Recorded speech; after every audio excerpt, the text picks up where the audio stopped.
terrible, terrible television. I'm Joe Rethan with a retro review of WCW Nitro from November 6, 2000. I'm so glad this company's dead. We got 4 more months left of this shit. Let's get right on into it. Sting got attacked by Scott Steiner while Medeja distracted him. And Buff Bagwell is trying to help Sting because he is now a face and then will soon be a heel, teaming up with Lex Luger to be totally buff.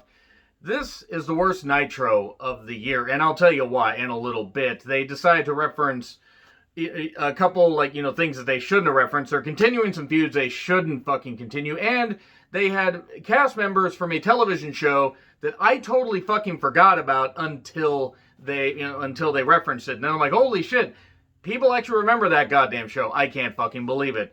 So, Kevin Nash and the Thrillers are watching on a TV monitor that's not right by the ring, and Nash says, hey, I'm the booker, apparently. Hey, let's put Jarrett in this match. Let's have Jarrett and Scott Steiner against Buff and Sting. There we go. So, here's Lex Luger with very platinum blonde hair and a yellow vest, probably to mock Hulk Hogan. The fact that Lex Luger was ever seen as the next Hulk Hogan was fucking ridiculous. Because while Luger had a really good run as U.S. champion, I mean, I'm not going to discount that, including a 523-day reign. No, he was not anywhere near the next Hulk Hogan, because he wasn't any good. Take that period out. From 92 on, did he really ever have a good match? Did he ever really have a good match after his run as U.S. champion ended?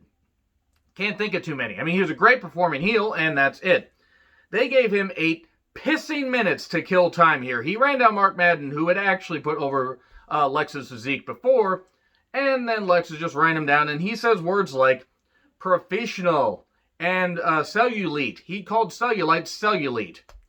The fact that Luger apparently was a very highly college-educated gentleman, and I use that term loosely since he helped kill Miss Elizabeth, the fact that he couldn't even say cellulite was ridiculous.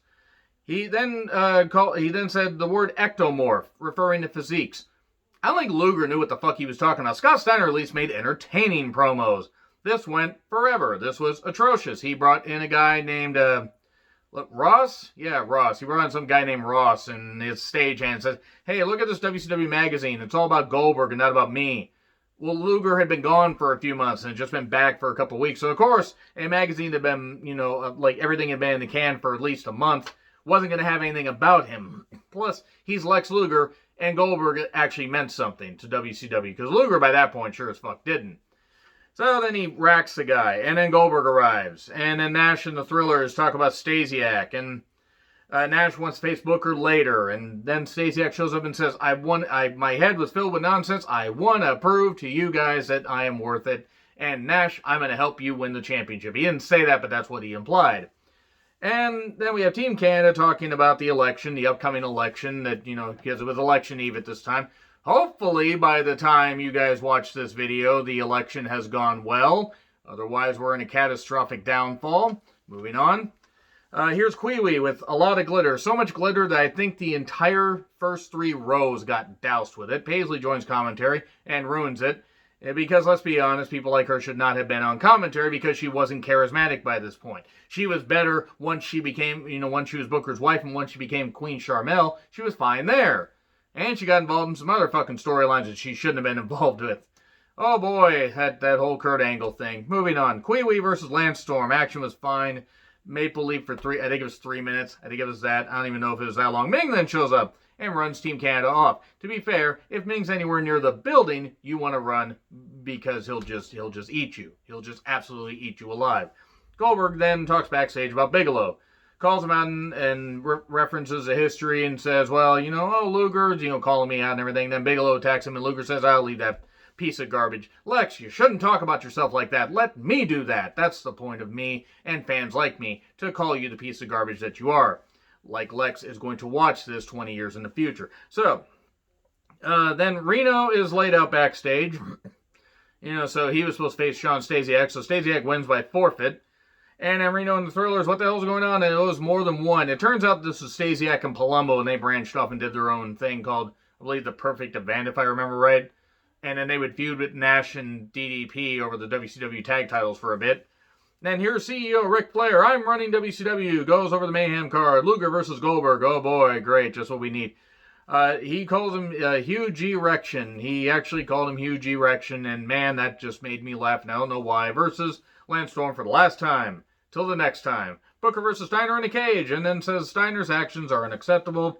Scott comes here and confronts Rick. Booker chases him off, and then we come back and says, oh, now it's a straitjacket cage match. Cool, why the fuck not? Mayhem 2000 was bullshit.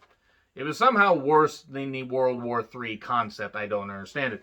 Jimmy Hart then talks about facing a DJ on Nitro.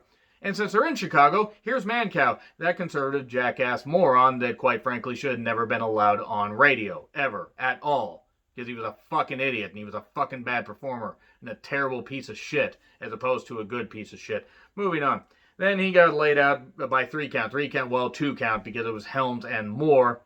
And then, they both talk in the ring, Helms and Moore. They talk, hey, we got rid of Evan. We're not having to carry him anymore. Our backs feel better, because Evan Courageous, let's be honest, wasn't very good. And as Jindrak and O'Hare versus 3 count versus Young Dragons, 3-way dance for a tag titles. It was a car crash. Evan then attacks Helms, and then, not Stasiak, O'Hare hits the Shanton bomb, and a chance for Tane. Then Evan gets attacked 4-on-1. Noble saves him, kinda. They would form a team a little bit later. And then the champs jaw jack with some guys from this American Gladiators ripoff show, Battledome. You remember Battledome, that American Gladiators ripoff that was absolute shit. And that ought to have pleased the Battle Bowl fans, all 2 of them. I do remember that show, and I remember it being shit. And American Gladiators wasn't even all that great, but it was cheesy fun. Battledome was, good God, it was like a rollerball movie, only worse. And then DDP is back. He was in the limo, and he is back. He is the man that Ric Flair called back. And hey, it's good to see DDP back, because he'd been gone for a few months. And he talked about being burned out and this kind of stuff. The fans inspired him, though. One guy says, you suck, and he says, well, why don't you suck? That was actually pretty funny how he did that. And he mentions the Battledome guys. This gets worse, guys. This gets worse, believe it or not. He then brings out Ernest Miller, Rick Steiner, and Buff Bagwell to have a face-to-face. Now, these guys are all in great shape. Well, the Battledome guys, this was, oh God, this... I thought the shows didn't age all that well in hindsight, and somehow, despite Battledome, which is such a Gen X name, they actually made this segment worse, because then, and I'm going to preface this by saying that Buff Bagwell said this. Well, DDP, you said the Battledome guys were here, and to me, they look like some Battledome cues. Cute. That's all I'm going to say. I'm not going to actually say the slur, but I'm like, if other people can say that, that's fine. Let's just say it's a cue that rhymes with beers. Yeah, he said that, and I'm like, boy, that didn't age well at all. And then a brief skirmish, and then he said, WCW 1 Battledome cues 0. He said it again. I can't imagine why Buff Bagwell wasn't allowed in wrestling much longer after this. Oh yeah, he wasn't very good. He looked great, and that was about it. Yeah, Battledome. That's what they did here. Stasiak then is talking to Pamela, who looks great, by the way. It says he did not attack Reno and Palumbo. It was not a good promo, which is a shame. Stasiak actually isn't that bad at talking. This wasn't all that good. It was like everybody was a step off or something. Jarrett and Scott Steiner versus Sting and Bagwell. It was a mess. It was an absolute mess. Man, all that star power and Jarrett and Bagwell. So, messy. Guitar to Buff's back. While the ref's distracted, despite the fact we see the ref witness the chair shot, and that's just allowed.